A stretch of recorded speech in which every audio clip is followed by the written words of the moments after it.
जो खतरा कह रहे हैं कि इजराइल, जैसा आपने कहा, पूरी दुनिया जानती है इजराइल के साथ तो अमेरिका खड़ा ही है और ईरान पे हमला किया तो डोनाल्ड ट्रंप उसकी तारीफ कर रहे हैं।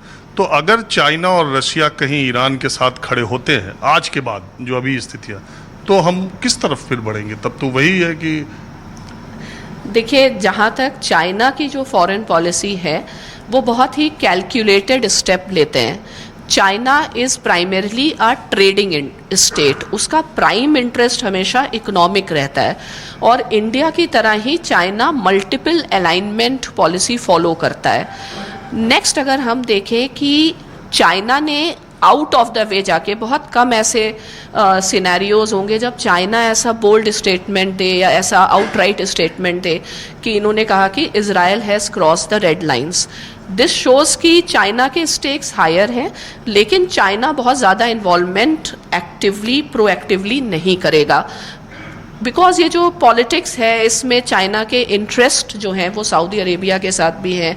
चाइना ब्रिक्स एक प्लेटफॉर्म इस्टेब्लिश करना चाह रहा है, तो चाइना मुझे नहीं लगता कोई बहुत डायरेक्ट इन्वॉल्वमेंट करेगा।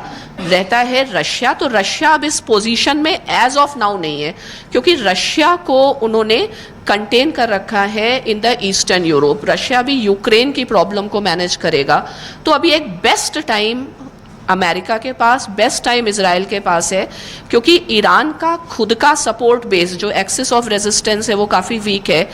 ईरान के जो एक्सटर्नल सपोर्टर्स हैं वो भी अभी उतना सपोर्ट ईरान को दे नहीं पाएंगे। मेन चीज़ ये है कि यूएस की जो ऑब्जेक्टिव है रेजीम चेंज, जिसको कहते हैं कि एक चीज़ हमने कहा, इजराइल के लोग भी ये कह रहे हैं कि ईरान परमाणु बम बनाने के उनका 60% यूरेनियम जो है तैयार हो गया था और हो सकता है अगले 15 दिन में या 1 महीने में या 3 महीने में वो 15 न्यूक्लियर बम बना सकते थे और वो बम सिर्फ इजराइल के खिलाफ इस्तेमाल होते। और इस बात की जानकारी हमको थी, इसलिए हमने उनके न्यूक्लियर प्लांट्स, उनके न्यूक्लियर साइंटिस्ट, उनके जो कमांडर इन चीफ, उनको सबको उड़ा दिया और अगर नहीं माने तो खुमैनी को भी उड़ा देंगे। नहीं, ये देखिए एक एक्सक्यूज़ है। जो भी इंटरनेशनल पॉलिटिक्स के एक्सपर्ट्स हैं वो जानते हैं कि nuclear weapons are not for use, because कोई भी कंट्री इतना बड़ा रिस्क नहीं ले सकता है, क्योंकि अगर ईरान न्यूक्लियर वेपन यूज़ करेगा तो उसका रिटेलिएशन भी होगा। न्यूक्लियर वेपन्स का बेसिक पर्पस होता है डिप्लोमेटिक बार्गेनिंग, तो ये एक तरीके का एक्सक्यूज़ है। ऐसा एक्सक्यूज़ यूएस ने पहले भी किया, जब 2003 में सद्दाम हुसैन के अगेंस्ट उन्होंने एक तरीके का इन्वेजन किया और एक्यूज़ किया कि they are developing the weapons of mass destruction.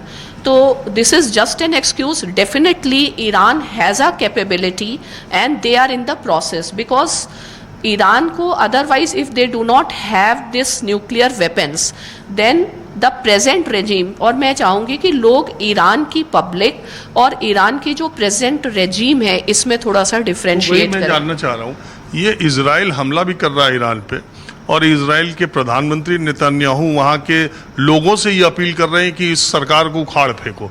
आप देखिए, आप कंट्री पे हमला कर रहे हो और लोगों से अपील कर रहे हो जनता से उखाड़ फेंको। तो ये चक्कर खुमैनी 37 ईयर्स से वहाँ पे हैं, 86 साल के हैं और वहाँ के लोकप्रिय, तो ये क्या चक्कर है उनको? खुमैनी और ईरान की पॉपुलेशन, जरा हमारे लोगों को देखिए, जैसे अगर हम इसकी तुलना करें चाइना और चाइना की कम्युनिस्ट पार्टी से लेकर के, तो हमेशा अमेरिकन स्टेट्समैन ऐसा कहते हैं कि we are not against Chinese people, we are against the Communist Party of China and its totalitarianism.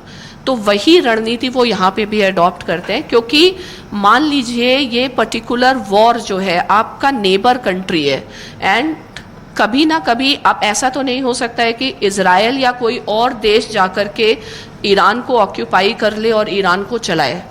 Ultimately Iran के जो लोग हैं उन्हीं को ईरान को चलाना है। तो हमेशा इंटेलिजेंट पॉलिसी क्या होती है कि आप उस चीज़ को सेग्रीगेट करें, डिफ्रेंशिएट करें और एक तरीके से उनके लिए बेस्ट क्या होगा। और ये यूएस बहुत पहले से कर रहा है कि इंटरनल कोलैप्स हो जाए वो regime. They want to challenge the legitimacy of the Iranian Islamic regime, because they believe that वो जो इस्लामिक रेजीम है, बिकॉज उसकी लेजिटिमेसी इस्लामिक कॉज के लिए है।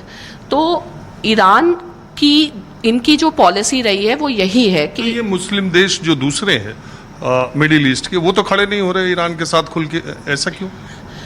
क्योंकि जो हमें ऐसे लगता है कि इंटरनेशनल पॉलिटिक्स रिलीजन के आधार पर चलती है, लेकिन पॉलिटिक्स हमेशा पावर के आधार पर चलती है, पॉलिटिक्स हमेशा इकोनॉमिक और सेक्युलर इंटरेस्ट के आधार पर चलती है।